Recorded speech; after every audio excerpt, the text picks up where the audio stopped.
Assalamualaikum warahmatullahi wabarakatuh, teman-teman dan Bapak Ibu dosen. Kami dari kelompok 7 kelas Hukum Etika dan Bisnis. Perkenalkan, nama saya Usman sebagai moderator.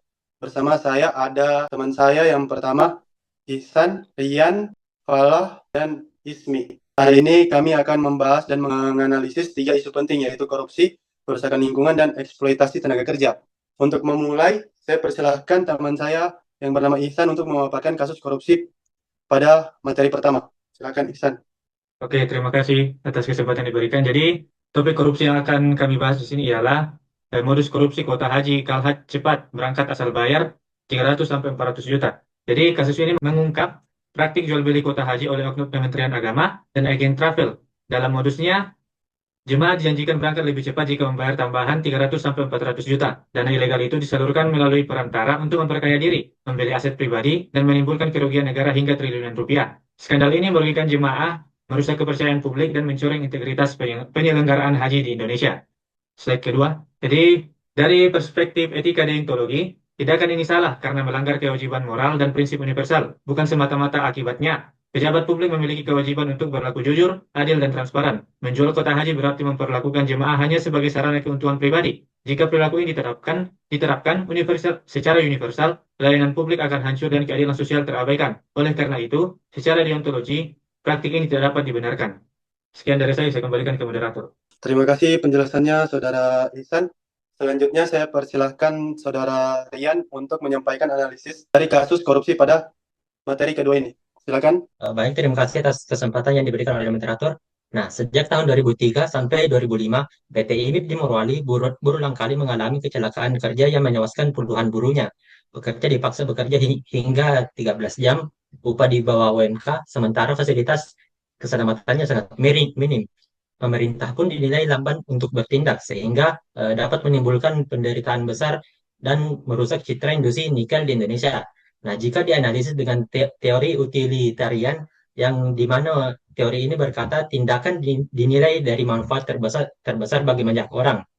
Nah, memang ada keuntungan ekonomi, tetapi penderitaan, cedera, hingga nyawa yang hilang jauh lebih besar dari manfaat yang diterima oleh segelintir pihak, yang artinya praktik ini tidak dapat dibenarkan secara teori utilitarian. Nah, solusinya itu adalah penerapan standar keselamatan, jam kerja yang manusiawi, serta pengawasan dan sanksi tegas agar memberi manfaat jangka panjang bagi pekerja, perusahaan, dan masyarakat.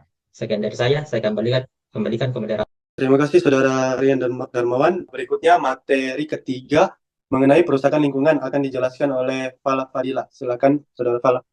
Baik, terima kasih atas kesempatannya. Jadi di topik ketiga saya akan membahas tentang giat tambang hasilkan debu perusak lingkungan di pesisir Palu Donggala, Sulawesi Tengah. Pada 2024, aktivitas tambang galian C di pesisir Palu Donggala menimbulkan dilema antara kepentingan ekonomi dan hak masyarakat atas lingkungan yang sehat. Debu tambang merusak ekosistem dan memicu lonjakan ISPA, terutama pada kelompok rentan. Sementara keuntungan hanya dinikmati segelintir pihak.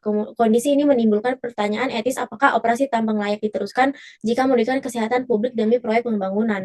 Analisis giat tambang perusak lingkungan pesisir Palu Donggala menggunakan teori Virtue Ethics. Dalam perspektif Virtue Ethics, moralitas dilihat dari kebijakan seperti keadilan, kepedulian, dan tanggung jawab dan kebijaksanaan. Keberlanjutan tambang yang menimbulkan debu berbahaya menunjukkan absennya kebajikan tersebut. Alih-alih peduli pada masyarakat, pemerintah dan perusahaan lebih mengutamakan keuntungan ekonomi. Karena itu aktivitas tambang itu tidak etis karena mencerminkan keserakahan, kelalaian, dan ketidakadilan. Baik, terima kasih. Saya kembalikan kepada moderator. Oke, terima kasih Falah Fadila. Selanjutnya kita sampai pada kesimpulan dari pemaparan yang telah disampaikan. Kesimpulan akan dijelaskan oleh Saudara Andi Ismi. Silakan Saudara Andi Ismi. Baik, terima kasih. Jadi kesimpulan pada presentasi kami pada malam hari ini yaitu pertama, korupsi kuota haji, praktik jual beli kuota melanggar kewajiban moral pejabat publik, tidak jujur, diskriminatif, dan merusak keadilan sosial. Secara deontologis, tindakan ini tidak dapat dibenarkan. Yang kedua yaitu eksploitasi tenaga kerja PT IMIP, meski memberi keuntungan ekonomi, penderitaan pekerja jauh lebih besar daripada manfaat segelintir pihak. Secara utilitarian, praktik ini tidak etis karena mengorbankan kesejahteraan banyak orang. Dan yang ketiga yaitu tambang galian Palu Donggala. Operasi tambang menunjukkan absennya kebajikan, keadilan, kepedulian, dan tanggung jawab. Secara virtue ethics, praktik ini tidak etis karena mencerminkan keserakahan dan ketidakadilan.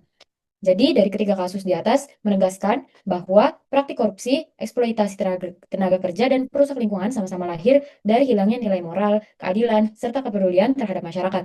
Etika dalam pemerintahan dan bisnis harus menempatkan integritas, keselamatan, dan keberlanjutan lingkungan sebagai prioritas utama demi tercapainya keadilan sosial dan kesejahteraan bersama.